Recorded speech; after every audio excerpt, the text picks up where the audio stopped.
Currently, Assumption University houses over 40 nationalities of students and teachers worldwide. The curriculum to support the integrated ASEAN economic community is under development. On this topic, Assumption plans to be #1 in the region. Let's investigate more on their agenda. Well, with what you said, that we're not necessarily the highest economy in our region, would you say that we do produce as equally capable of students graduating as they're entering the global economy?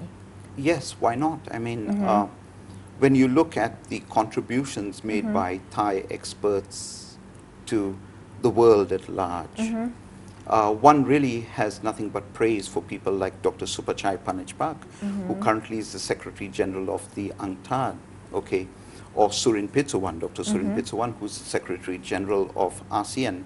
Now, arguably, these gentlemen have been educated overseas, but remember that they came back to Thailand and they contributed in public spheres, but also to education.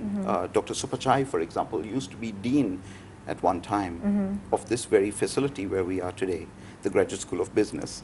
Okay, so I would say that yes, Thailand has tremendous potential. You know, if you take a longer range of the contributions that have been made, or even the shorter range of contributions, Thai experts today are valued for their workmanship in several spheres, not just in the traditional arts and crafts, but also in computer programming, okay, in engineering sciences, okay, and I would say also in business, because the Thai attitude is to compromise. It's never confrontational. Yes. Okay, yes, and I yes. think that what the Thai quality of Namjai is also quite significant in that the Thai business experts know when to give in and when to take on a broad scale of letting that goodwill flow. And I think that this is a strength and a value that our graduates carry with them and should carry with them. This is from the Thai side, but what about from the international students who have come to study here? After all, one has to argue that several of them have gone back to their countries and have done very well. I'd like to take a small country like Sri Lanka, okay, where some of our students have gone back into the education sphere, or even information technology or tourism. And you know, given that they specialize in these fields at Assumption University and return to their countries and become such important professionals in these fields, it's heartening for us that our education does have relevance. You take a country like Dhaka, Bangladesh, okay, a city like Dhaka in a country like Bangladesh, where we've been educating Bangladeshi students since 1987 at this university, and many of them have returned there and they're doing very well. I would also like to claim from the Western Hemisphere, we do have Klaus Gasvig, a Norwegian gentleman who studied with us. Actually, in the year 2000, he ended up being the president of what we call the student organization. And he returned to Norway and now represents the Norwegian commercial mission in Singapore very successfully. Or talk about my friend from the Faroe Islands, a tiny, tiny island community just off the shores of Denmark, okay? Hans Christian has gone back and is contributing in 2 spheres there. #1, shipbuilding industry. Wow. And #2, given his Christian roots, he also preaches the Bible. Now, I think this is very interesting. Okay. Two different spheres. Exactly, but doing very, very successfully. Okay. So I would say that our education has been relevant. Be it in any of the spheres that one can look at. What do we expect our graduates of the future to be is also a question that one has to keep in mind. Well, our graduates should be independent in thought. They should not become slaves to any intellectual systems that would enslave them, okay, but to think independently.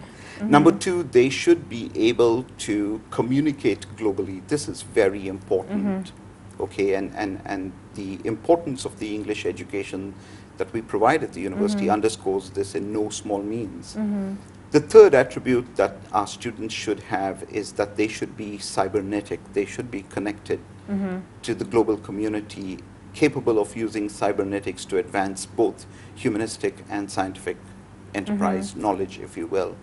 And finally, our graduates have to leave us with a better sense of ethics. This is very important.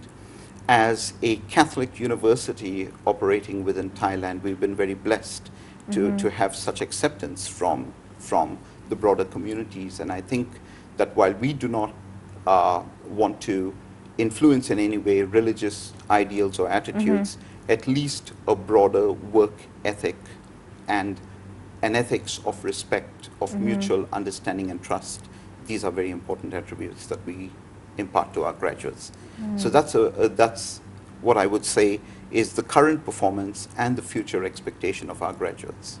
So now when students graduate from college, it's not only about getting that paper anymore. It's pretty much what are the skills that you take out from going to college here, especially being able to speak English. What do you have any suggestions or advice for those who are trying to pick that skill up? Right. You know, many people look at Thailand and say, well, it's not an English-speaking country. That used to be truer when I first arrived here in 1989. But I've seen a growth and expansion in the use of English language amongst the Thais that is quite appreciable. What explains this growth and development? Number one, the attitude of perseverance. Okay, I think that young people today, given all the technologies that they have and their ability to master these technologies, have lost their verve or their ability to persevere. And this is something that I would like to encourage all young people to do. Remember that English is a language. I often remind my students, I tell them, never treat it as a subject, treat it as a language, and language grows with usage. Point number one. Point number two, the English language, like in any field of or domain of knowledge, should lead to a performance capability, and this is best determined by the individual. Okay, both of us today in this interview are not native speakers of the English language. Okay, and yet we tend to be using English quite capably. What explains this? Well, we have to place ourselves at international standards through an individual upgrading of our skills. And today that ability has become so simple and handy in that Twitter, we've got Facebook, we've got a whole range of technologies to help us, or even the internet, plain and simple, or emailing systems that tend to encourage you to use the language a lot more. I would argue, sure, absolutely, you know, or else you're going to be left behind. You fall into the negative half of the digital divide. That's and you're left behind. So what I would say is this, that while graduates leave institutions, it is their responsibility to ask, am I capable enough? What capacitates my ability to learn further? The degree measures only a 4-year growth period, but it should leave you with lifelong skills, lifelong learning skills. The first thing. And second thing is this, that governments, corporate organizations, civic entities should demand of students not just the ability to use English, but to use it ethically. I think this is very important in the long run. And if one ties ethics to performance, then performance becomes more meaningful, because we then use the Buddhistic principle of mindfulness to be mindful of what we do. And here I'm reminded of the very practical advice given by His Majesty the King. I remember a student translating for me, I think it was from a greeting that His Majesty had given to all the people in the form of a greeting card in 1997. His Majesty says, think before speaking. Okay, and this is very important. The thinking process is very important. Now, should one think too much and not do anything about it after having thought so much? No, but think proactively, think positively. I can tell you that a particular graduate of mine who struggled with me. I witnessed the pains that this young person went through to master English under me. Went out later, taught her son English, and wrote a book, Oh, wow. which says, I can speak English too. And this young lady now serves in a particular industry in Indonesia, linking businesses between Indonesia, Thailand. I believe she's looking at India into the future.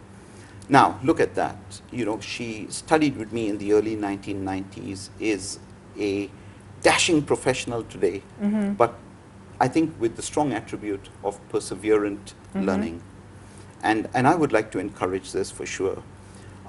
Can we become like the British or the Americans or the Canadians or the New Zealandic people or even the Australians or even, let's say, users of language from the Commonwealth countries? I don't think so, but I think that when we in Thailand use English, it has to be meaningful. It has to be well put across. We've got to mean what we say and say what we mean. Okay, and this is what I would like to encourage in all young learners. Never give up.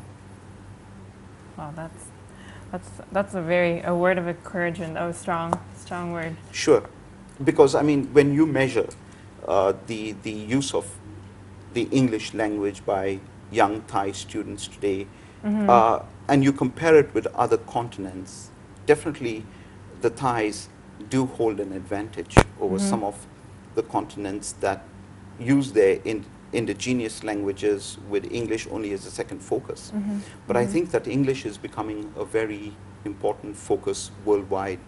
And I would argue, I read in a newspaper article not too long ago that multilingualism would very soon emerge.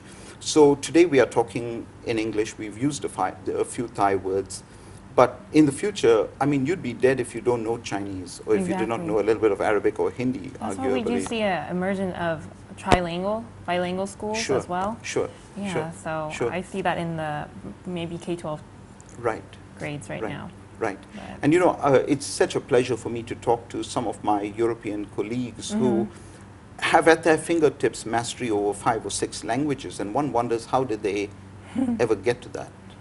You see that? It's the discipline of the mind, it's the perseverance, it's the quest, it's the curiosity and the search, the deep search to learn more and to be better equipped with languages. Okay, I so much regret that I did not prepare myself in the Thai language before arriving in the country, and what I've picked up now would be bits and pieces which I use in shyness. Okay, that's something that I learned from the Thai people, to be shy about my use of the Thai language. But I am happy that at least I've been able to inspire, and Assumption University by and large has been able to inspire a few thousands of young people to use English and to use them positively. Okay, so don't give up. don't give up. Don't give up. Right. Well, thank you so much. Thank you so much, Mr. Chatelier, for your time and your insight today. Thank you very much, and good luck. Thank you. Follow Towards 2015, open up to the ASEAN market every Wednesday and Thursday from 10:30 to 11 p.m. on ASEAN TV, and you can also follow us online via Facebook only on ASEAN TV.